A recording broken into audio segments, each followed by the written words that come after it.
வணக்கம் நண்பர்களே. சினிமா ஒரு மியூசிக்கல் சேர் மாதிரிதான்.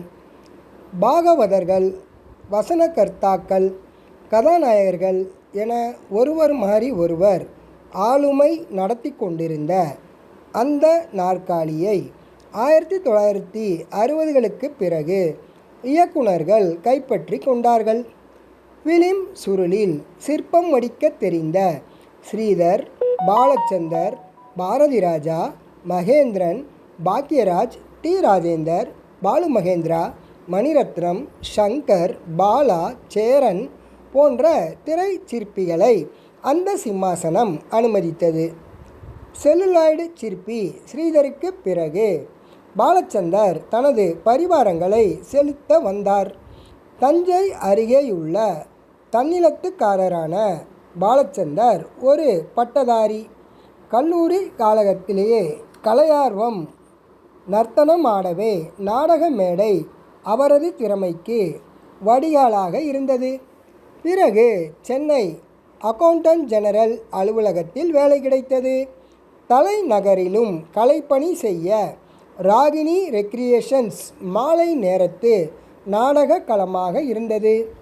இவரது நாடக வடிவத்தை பார்த்த எம்ஜிஆர் தனது தெய்வத்தாய் படத்திற்கு வசனகர்த்தாவாக ஆக்கினார். 1964ஆம் ஆண்டு வந்த தெய்வத்தாய் தான் பாலச்சந்தருக்கு திரையுலக கதவை திறந்து வைத்தது.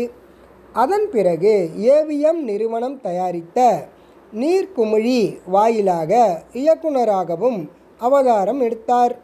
தெய்வத்தாயில் ஆரம்பித்து இவரது கலை பயணத்தில் 100வது படைப்பான பார்த்தாலே பரவசம் வரை புதுமைகளை புகுத்தி 40 வருடங்களாக தமிழ் திரை உலகத்தையே ஒரு கலக்கிவிட்டார்.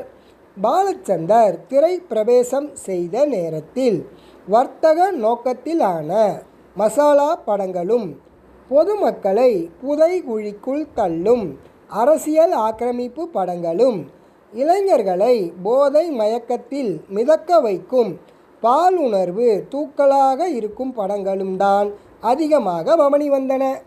அந்த குப்பைக்குள் விழாமல் தனக்கென ஒரு தனி பாதையை அமைத்து அதில் தனது ராஜபாட்டையை நடத்தி வந்தார் பாலச்சந்தர்.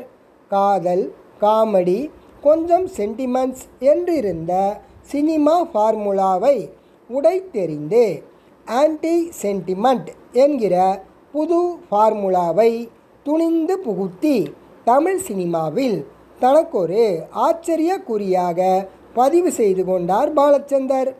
சமூக நீதிக்கு ஒவ்வாத, தமிழ் கலாச்சார மரபுக்கு எதிரான, முரண்பாடான சப்ஜெக்டுகளை தமிழ் சினிமாவுக்கு அறிமுகப்படுத்தினார். இவரது இந்த போக்கினால் அவர் மீது கடுமையான விமர்சன அம்புகள் பாயவும் தவறவில்லை. பாலச்சந்தரின் ஆன்டி சென்டிமெண்ட் ஃபார்முலாவை அரங்கேற்றி வைத்த முதல் படம்தான் அரங்கேற்றம். இந்த படம் கருத்து ரீதியான பரிசோதனை முயற்சி படம். பிராமண குலப்பெண்ணாக இருக்கும் நாயகி வறுமையின் கோர பிடியில் இருந்த தன் குடும்பத்தை காப்பாற்றுவதற்காக அந்த பிராமண பெண் சோரம் போய் விபச்சாரியாக மாறுகிறாள் என அரங்கேற்றத்தின் கதையை காட்டுகிறார் பாலச்சந்தர். இதற்கு பிராமண குலத்தவரிடம் இருந்து பாலச்சந்தர் மீது கடுமையான விமர்சன அம்புகள் பாய்ந்தது. பிராமண குலத்தைச் சேர்ந்த பாலச்சந்தர் தனது குலப்பெருமைக்கு குழி தோண்டலாமா என்கின்ற ரீதியில் எதிர்ப்பு குரல்கள் எழுந்தது. ஒரு பக்கம் பிராமண குலத்தவரின் கண்டன ஆர்ப்பாட்டங்கள் நடந்து கொண்டிருக்க, அதுவே படத்துக்கு இலவச விளம்பரமாகி ஆண் பெண் பேதமில்லாமல் அரங்கத்தை நிரப்பியது. பெண்களின் பேராதரவு பெருகி படத்தின் வசூலை பெருக்கி அரங்கேற்றம் படம் அமோகமான வெற்றி படமானது. சிவகுமார், கமலஹாசன், பிரமிளா, ஜெயசித்ரா, எஸ்.வி. சுப்பையா, சுந்தரிபாய் போன்ற நட்சத்திரங்கள் மின்னினார்கள். கண்ணதாசன் பாடல்கள் எழுத வி. குமார் அவர்கள் இசையமைத்திருந்தார். கதை, திரைக்கதை, வசனம், இயக்கம் பொறுப்பை பாலச்சந்தர் இயற்றியிருந்தார். கலா கேந்திராவின் பெருமை மிகு தயாரிப்பான இந்த படம் 1973ஆம் ஆண்டு வெளிவந்தது. ராமு சாஸ்திரிகள் ஒரு நவீன குசேலர். செல்வ செழிப்பு இல்லாத அவருக்கு பிள்ளை செல்வங்களுக்கு மட்டும் குறைவே இல்லை. 8 பிள்ளைகள். குலத்தொழிலான புரோகித தொழிலில் முன்னேற முடியாமல் தவித்தார். அதனால் வீட்டில் வறுமை குடியேறியது. குடும்ப வறுமையை விரட்டுவதற்காக மூத்த மகள் லலிதா முன்வந்தாள். பொருளாதார போராட்டத்தில் தோற்றுப்போன அவளது குடும்பத்தின் சுமை மூத்தவள் தலையில் ஏற்றப்பட்டது. பட்டணம் சென்று வேலை பார்த்து குடும்பத்தை காப்பாற்ற முனைகிறாள். குடும்ப உறுப்பினர்கள் ஆசையையும் தேவைகளையும் நிறைவேற்றி வைக்கும் தார்மீக பொறுப்பை ஏற்றுக்கொண்டிருக்கும் நாயகி குடும்ப ஆரோக்கியத்துக்காக தன் கற்பை காவு கொடுக்கிறாள். உடம்பு விற்கும் விபச்சாரியாக மாற வேண்டிய சூழ்நிலைக்கு தள்ளப்படுகிறாள். அது நேர்மை தவறிய வழி என அறிந்தும் குடும்பத்துக்காக தன்னைத்தானே அந்த வேள்வித்தீயில் பொசுக்கி கொள்கிறாள். நாயகி லலிதாவின் நிஜ நிலவரம் குடும்பத்தாருக்கு தெரிய வந்தபோது ஆச்சார அனுஷ்டானங்களில் ஊறிப்போயிருக்கும் அந்த பிராமண குடும்பம் அவளை ஏற்றுக்கொள்ளாமல் வீட்டை விட்டு வெளியேற வைக்கின்றது. எந்த குடும்பத்துக்காக தன்னையே உருக்கி உருக்குலைந்து செல்லரித்து போனாலோ அந்த குடும்பமே அவளது தியாகத்தை புரிந்து கொள்ளாமல் புறக்கணித்து விட்டதால் அந்த அதிர்ச்சியின் அதிர்வுகள் அவளை பைத்தியம் ஆக்குகின்றது. சமுதாய புரட்சி செய்து அனல் கக்கும் கதையமைப்பை கொண்ட அரங்கேற்றம் கதை இதுதான். பாலச்சந்தர் நாடக மேடையிலிருந்து திரைத்துறைக்கு இடம் பெயர்ந்தவர் என்பதால் இவரது ஆரம்பகால படங்கள் எல்லாமே நாடக வடிவத்தில் இருந்தே திரை வடிவமானது. ஆனால் அவை படம் பிடிக்கப்பட்ட நாடகமாக இல்லாமல் சினிமா இலக்கணத்தோடு இருந்தது. பிறகு இவர் சினிமாவுக்கென கதை எழுத தொடங்கிய போது நடுத்தர வர்க்கத்தின் வாழ்க்கை போராட்டங்களுக்கு கலை வடிவம் கொடுக்கும் படைப்பு கலைஞனாக தன்னை வெளிச்சம் போட்டு கொண்டார். நட்சத்திர மயக்கத்தில் இருந்த மக்களை தெளிய வைத்து அவர்களது கவனத்தை கதாபாத்திரங்களின் மேல் திருப்பிவிட்ட திரை படைப்பாளியாக பாலச்சந்தர் இருந்தார். எனவே கதாபாத்திரத்தின் தன்மைக்கு தக்கபடி பொருத்தமான நட்சத்திரங்களை தேர்ந்தெடுத்து அவர்களிடத்தில் சிறப்பான நடிப்பை வாங்கி கொள்ளும் திறமைசாலியாக முத்திரை குத்தப்பட்டார் பாலச்சந்தர். பெரும்பாலும் பரிசோதனை முயற்சிகளில் இறங்குவது பாலச்சந்தரின் பழக்கம்.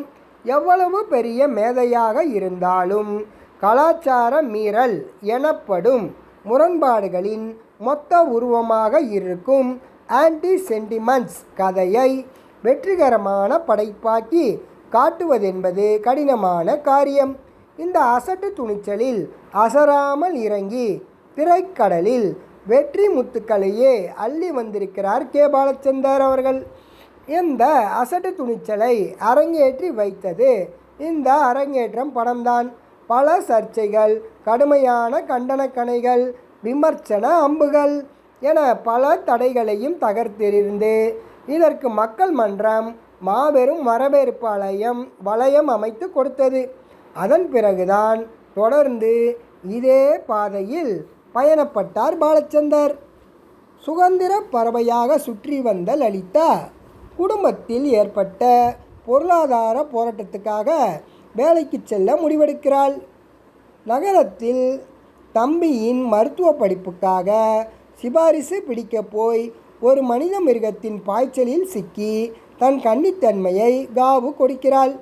பெண்மையின் சீதனமாய் இருக்கும் கற்பு கரை படிந்த பிறகு உயிர் வாழ பிடிக்காமல் கடலில் தன்னை கரைத்து கொள்வதற்கு புறப்பட்டாள். அந்த அடைகடலின் ஓசை நடுவே தன் உடன் பிறப்புகளின் அழுக்குரல் ஓசை கேட்டது. அந்த அபயக்குரல் அவளை அபாய வழிக்கு தள்ளியது. குடும்பத்தின் ஆரோக்கியம் கருதி விபச்சார வேள்வி தீயில் விழுந்து பொசுங்குகிறாள் அந்த பிராமண பெண்.